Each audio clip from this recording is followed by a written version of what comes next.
حسین رضی اللہ تعالی عنہ نے مدینے کی طرف نظر اٹھا کر دیکھا تو سامنے سے ایک آدمی نظر آ رہا تھا، گھوڑے پر سوار ہوتا، گھڑ سوار آیا۔ آقا حسین نے سوچا ہو سکتا ہے کوئی مدینے سے خبر لے کر آیا ہو، وہیں رکے رہے۔ وہ سوار کربلا کے اندر آیا اور اہل بیت کے خیموں کے اندر چلا گیا، اور وہاں جا کر امام حسین کو تلاش کیا تو امام حسین نہ ملے۔ جب مقتل جدھر لاشیں پڑی ہوئی تھیں ادھر گیا، وہاں تلاش کیا تو نہ ملے۔ پھر امام حسین نے خود پوچھا، اے شہسوار، اے گھڑ سوار، تم کسے تلاش کر رہے ہو؟ وہ کہنے لگا، میں امام حسین کو تلاش کر رہا ہوں۔ تمہارا کیا کام ہے، کیا مقصد ہے؟ کہا کہ ایک بیٹے کا پیغام ہے جو باپ کے لیے لے کر آیا ہوں، ایک کو نہیں بتا سکتا۔ امام حسین نے فرمایا کہ میں ہی حسین ہوں۔ وہ کہنے لگا، تم حسین نہیں ہو۔ اس نے کہا کہ مجھے بیٹی نے کچھ نشانیاں دی ہیں پرچے پر لکھ کر، اگر اس نشانی کے مطابق تم نکل آئے تو سمجھ لینا تم ہی حسین ہو، اگر اس نشانی سے الگ ہٹ کر چلے، اس سے الگ ملے تو یاد رکھنا تم حسین نہیں ہو۔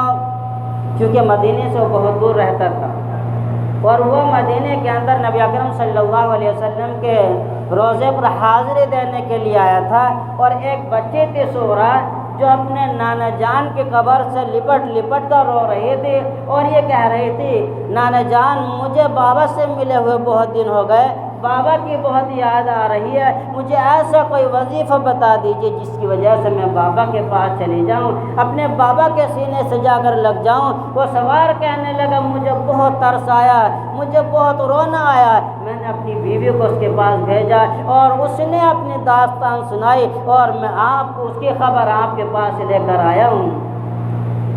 آقا حسین نے پوچھا، وہ پرچہ دکھاؤ جس کے اندر میری بیٹی نے نشانی بتائی ہے۔ اس شخص نے، گھڑ سوار نے، وہ پرچہ نکالا۔ پرچہ نکالنے کے بعد اس نے بتایا کہ سب سے پہلی نشانی امام حسین کی یہ ہے کہ ان کی داڑھی کالی ہو گئی۔ جس وقت وہ گھڑ سوار ملا تھا ان کی داڑھی بالکل سفید ہو چکی تھی۔ امام حسین نے کہا کہ میری بچی نے صحیح لکھا، جب میں مدینے سے روانہ ہو کر کوفے کے اندر، کربلا کے اندر پہنچا اور لڑائی شروع نہیں ہوئی تھی، میری داڑھی کالی تھی۔ جب میرے نوجوان بچے 18 سال کا علی اکبر میدان کے اندر نکلا اور یزیدیوں نے اس کو ذبح کر دیا، اس کی آنکھیں نکال لی اور اس کو شہید کر دیا، جب میں اٹھانے کے لیے گیا اور اس کے درد اور غم کی وجہ سے میرے کالے بال جو تھے وہ سفید ہو گئے۔ بیٹے کا درد تو باپ ہی سمجھ سکتا ہے، پھر جوان بیٹا ہو، 18 سال کی عمر کیا ہوتی ہے، نوجوانی کا دور ہوتا ہے، کہ علی اکبر کی وجہ سے، اس کے غم کی وجہ سے میری داڑھی سفید ہو گئی۔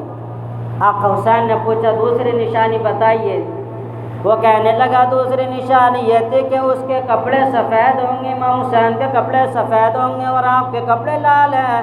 امام حسین نے اس کے گٹے کو پکڑا اور علی اصغر کی قبر پر لے کر چلے اور کہنے لگے، جب میں نے یزیدیوں سے اس بچے کے لیے ایک گھونٹ پانی کا مانگا تو ان یزیدیوں نے پانی تو نہ دیا، لیکن ایک تیر ایسا مارا جو اس کے گلے کے اندر سے پار چلا گیا۔ جب خون گرنے لگا، میں نے خون کو چلو میں اٹھایا اور آسمان کی طرف دیکھا تو آسمان کہنے لگا، اے حسین اس خون کو میرے طرف نہ پھینکنا، اگر میری طرف پھینک دیا تو یاد رکھنا قیامت تک بارش نہیں برسے گی۔ امام حسین نے خون نیچے زمین کے اندر ڈالنا چاہا تو زمین نے کہا، حسین اس خون کو میرے اندر نہ ڈالنا ورنہ قیامت تک اس زمین پر کوئی سبزہ، کوئی کھیتی نہیں، کوئی پھل نہیں اگے گا۔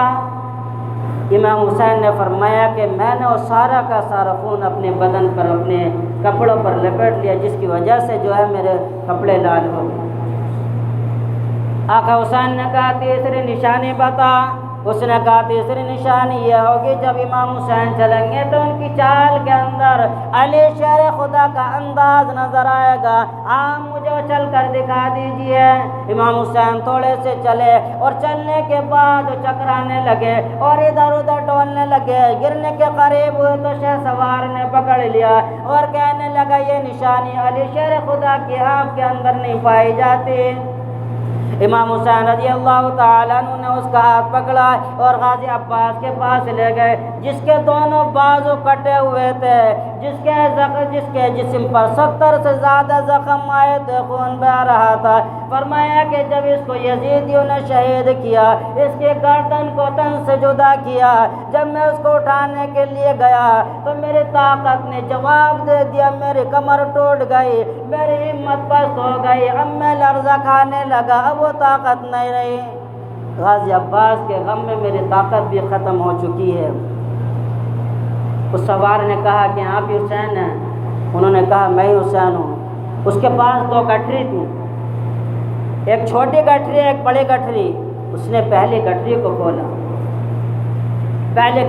کھولا، اس کے اندر ایک جوڑی کپڑے تھے، اس پرچہ لگا ہوا تھا، اس پر لکھا ہوا تھا ھذا لباس لعلی اصغر، یہ لباس میرے بھائی علی اصغر کے لیے ہے۔ کافی دن ہو گئے گھر سے گئے ہوئے، میرا بھائی بڑا ہو چکا ہوگا، کافی چلنے پھرنے لگا ہوگا، میرے بھائی کو لباس پہنا دینا۔ یہ سغرا نے کہا جو مدینہ منورہ کے اندر اپنے بھائی کے لیے بھیجا۔ جب امام حسین نے وہ لباس دیکھا، اپنے سر کو پکڑا اور زمین پر بیٹھ گئے، پھر اٹھے پھر بیٹھے، تین مرتبہ اسی طرح کیا۔ غم کی وجہ سے امام حسین کھڑے نہ رہ سکے۔ حضرت سغرا کا ایک طرف درد ہے، بیٹی مدینے کے اندر ہے، دوسری طرف سارا خاندان اللہ کے نام پر قربان ہو رہا ہے، کوئی نہیں بچا۔ اس بچے کے لیے کپڑے آ رہے ہیں جو قبر کے اندر سول رہا ہے، اس بچے کے لیے کپڑے آ رہے ہیں جس کو یزیدیوں نے ایک قطرہ پانی کا بھی نہیں دیا۔ پھر امام حسین نے کہا کہ دوسری گٹری کھولیے، اس میں ایک عمامہ تھا، ایک جوڑے کپڑے تھے جس میں لکھا ہوا تھا ھذہ عمامۃ لعلی اکبر، کہ علی اکبر کے لیے امامہ ہے، میرے بھائی کو جب دولہا بنایا جائے، میرے بھائی کو جب گھوڑے پر سوار کیا جائے تو میرے بھائی پر یہ امامہ سر پر اس کے باندھ دیا جائے۔ میرے دوستو ذرا غور کرو، جس بہن کا اپنے بھائی کے لیے تحفہ پہنچا ہوگا اور باپ کے سامنے پہنچا ہوگا، اس وقت امام حسین کے دل پر کیا گزر رہی ہوگی۔ اگر ہمارے گھر کے اندر ہمارا چھوٹا سا بچہ گزر جائے اور سال کے بعد 2 سال کے بعد اس کے کپڑے ہمارے سامنے نظر آتے ہیں، ہماری بیوی رونے لگتی ہے، ہماری بچیاں رونے لگتی ہیں، ہمارے خاندان والے رونے لگتے ہیں، وہاں تو سارا خاندان کٹا دیا، تو میرے دوست امام حسین کے دل پر کیا گزر رہی ہے کہ امام حسین رضی اللہ تعالیٰ عنہ اپنے نانا جان کے دین کے لیے اتنی قربانی دے رہے ہیں۔ آج ہمارا حال کیا ہے؟ 1 تاریخ سے لے کر 10 محرم تک ہم وہ ادھنگ بچاتے ہیں، ہم وہ ڈرامے کرتے ہیں، ہم وہ ناچ گانے کرتے ہیں، ہم اس طرح کے ڈھول تاشے بجاتے ہیں۔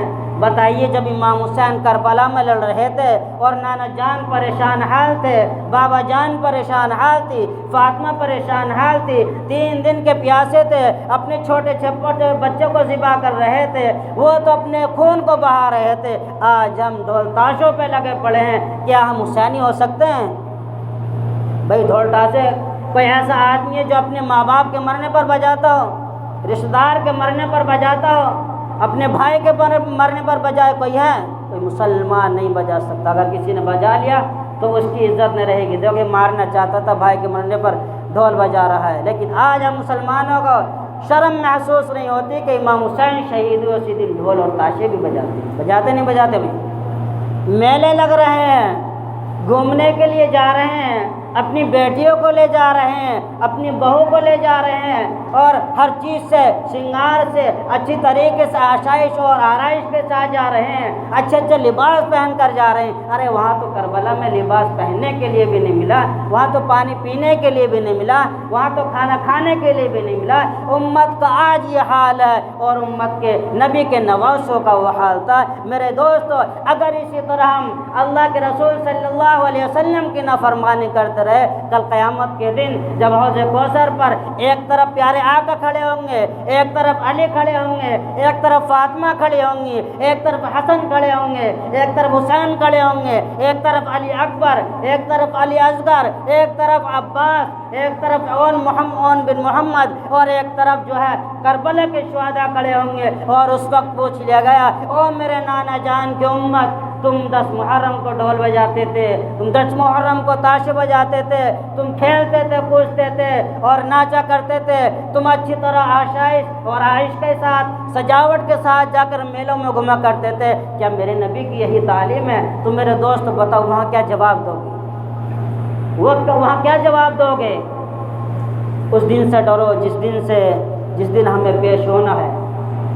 اس لیے جتنی بھی خرافات چیزیں ہیں کم سے کم ان سے تو رک جاؤ۔ بھائی ڈھول بجانا نادان سے نادان جانتا ہے کہ ٹھیک نہیں ہے۔ اب اپنے بابا کے ڈھول مرنے پر کوئی نہ بجا سکا، وہ تو امام حسین نبی کے نواسے ہیں، نبی کے ساتھ جس کی زبان کو نبی نے چوسا ہو اور جس کو نبی نے اپنے کندھے پر سوار کیا ہو، اس نواسے کے شہید ہونے پر تم ڈھول بجاؤ، یہ مسلمان کی شان نہیں ہے۔ اس کے بعد جو ہے امام حسین رضی اللہ تعالیٰ عنہ آگے بڑھے، بات کو بہت کھینچتے ہوئے چلتا ہوں۔ اس کے بعد امام حسین آگے بڑھے یزیدیوں کا مقابلہ کیا، ان کے اندر گھس گئے تلوار لے کر، 70 یزیدیوں کو قتل کر دیا۔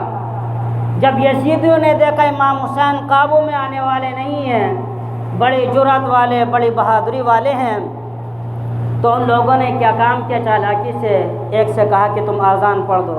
جیسے یہ اذان سنیں گے اس کے بعد فوراً یہ رک جائیں گے، لڑ نہیں سکتے۔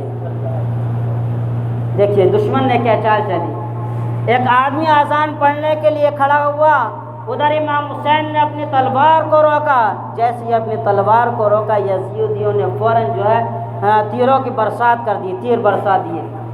امام حسین گھوڑے سے نیچے گرے، اپنی بیٹی سکینہ کو دیکھا آ رہی ہے، پھر اس کے بعد زینب کو بلایا۔ سکینہ اپنے باپ سے امام حسین سے بار بار گلے مل کر روتی ہے، بابا اگر آپ چلے گئے تو میرا کیا ہوگا، بابا آپ چلے گئے میں کس کے سینے پر سوؤں گی، اس طرح کر کے رو رہی ہے۔ لیکن امام حسین نے اپنی بیٹی کو سمجھایا اور ان کو زینب کے ہاتھ میں دیا۔ امام حسین نماز ادا کرنے کے لیے کھڑے ہوئے اور کہنے لگے، اے یزیدیو، اے فوج، کم سے کم مجھے ایک مرتبہ نماز تو ادا کرنے دو۔ جب پہلا سجدہ کیا تو 10 یزیدی نکلے حملہ کرنے کے لیے، لیکن کسی کی ہمت نہ ہو سکی کہ حضرت امام حسین پر حملہ کریں۔ جب دوسرے سجدے میں گئے تو شمر ملعون آگے بڑھا اور اس نے امام حسین کے گردن کے اندر نیزے کو گھونس دیا۔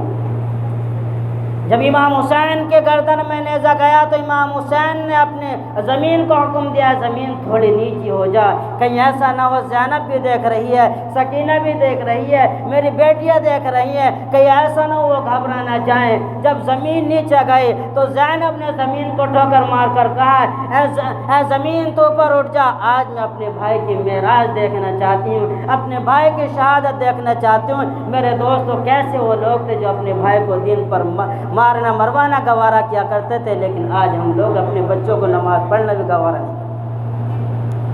امام حسین رضی اللہ تعالیٰ عنہ کے گردن کے اندر نیزے کو گھسا دیا گیا۔ امام حسین رضی اللہ تعالیٰ عنہ نے اللہ تعالیٰ سے دعا کی، اے اللہ میں نے علی اکبر کو تیرے حوالے کیا، علی اصغر کو تیرے حوالے کیا، عباس کو تیرے حوالے کیا، قاسم کو تیرے حوالے کیا۔ اگر میری جان تیرے لیے جا رہی ہے، اگر تو راضی ہے، اے اللہ اگر تو راضی ہے تو میری جان کو قبول فرما۔ اللہ تعالیٰ کی طرف سے آواز آئی، یا ایتھا النفس المطمئنہ ارجعی الی ربک راضیۃ مرضیہ فادخلی فی عبادی وادخلی جنتی۔ اللہ تعالیٰ نے ان کی جان کو قبول کر لیا۔